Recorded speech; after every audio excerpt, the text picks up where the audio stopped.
Welcome back, students. Now we will be learning very important kind of inequalities, which is modulus inequalities, and which is said to be most complex. So I will explain you from the ABCD of modulus inequality, so that we become expert into this. So let's begin. Let's see how we can handle modulus inequalities. Now modulus inequalities can be of two forms. One wherein we have mod fx less than c. Now here let's take an example. Suppose I say I have mod of x less than 3. Okay, so this becomes of the form mod fx less than c, or I can have any function inside mod. It can be, suppose, x square minus 9 less than c. So this is my fx here. So to operate it, it simply changes to fx varying from minus c to c. The next kind of modulus inequality is when we have mod fx greater than c. So in that case, we have fx greater than c or fx less than minus c. So let's understand it in a very clear manner by taking some examples. Now, let's first of all take an example, the most simple example. If I say I have mod x equal to 2. Now when I say mod x is equal to 2, it automatically means that x will be either equal to 2 or x is equal to minus 2. Okay. If I take mod x that is equal to minus 2. Now what do I mean by modulus function? In modulus function, whatever I put inside this function, I will always get a positive value. So this is never possible. So modulus x is never minus 2. So that will give me no solution. When I say mod x is greater than a, where a is positive. Okay. So here it would mean that x would be greater than a or x is less than minus a. If I will take the case where mod x is less than a, that means x will lie between minus a and a.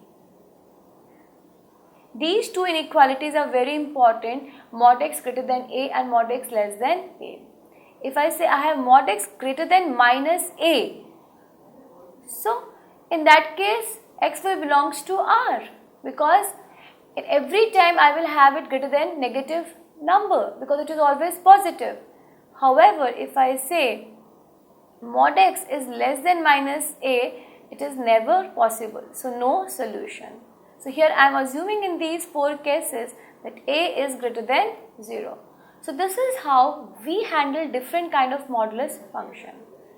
Now again, very important point is, if I find mod of a plus b, it will always be less than equal to mod a plus mod b. But this equality holds true when we have AB product greater than equal to 0. That means if I have signs of A and B both positive or negative, in that case mod of A plus B will be equal to mod A plus mod B. Otherwise it will always be greater than mod A plus mod B. So this implies that A and B should be of same sign. Then only I will have equality. Okay. If I say mod of A minus B, that would be greater than equal to mod A minus mod B. Again, equality holds true when AB is greater than equal to 0. So this is very important whenever we are solving some tricky questions on modulus function. Okay. Let's take the next illustration. Now here, suppose I say I am taking a case wherein mod of 2x minus 1 is less than 3. I am supposed to find its solution. Okay. If I would have put this question as mod of 2x minus 1 less than minus 3. So in that case you will say it is never possible. So this will give me no solution. Right.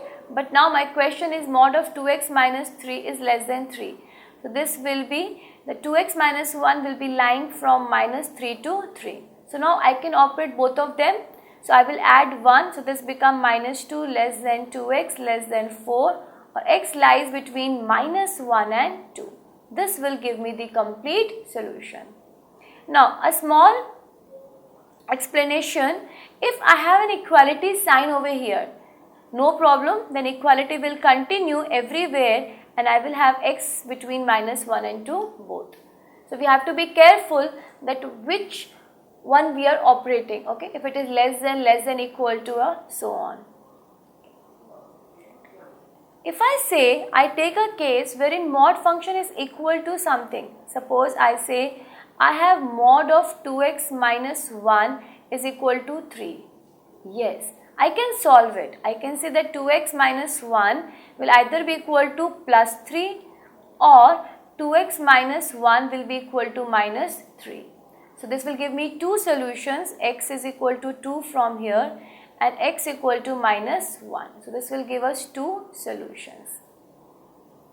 Let's take the next case when we have, suppose 2x minus 1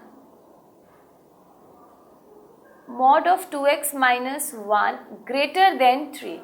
Now, this gives me two answers, 2x minus 1 greater than 3 or 2x minus 1 less than minus 3. So, when I solve this, this becomes 2x greater than 4 or x is greater than 2 here. If I solve this, this becomes 2x less than minus 2 or x is less than minus 1. Important point, student, if I put an equality sign here, if this is greater than equal to, so it will continue and final solution would be x greater than equal to 2 or x less than equal to minus 1. So, even if I can plot it, it would look like this. And here minus 1 and 2 are included. So, this is how we can handle modulus inequalities question. So, this was all in basic concepts of modulus inequalities. Definitely you will be waiting for complex problems. So, for this, stay tuned with me for the next part. Have a nice day. Thank you.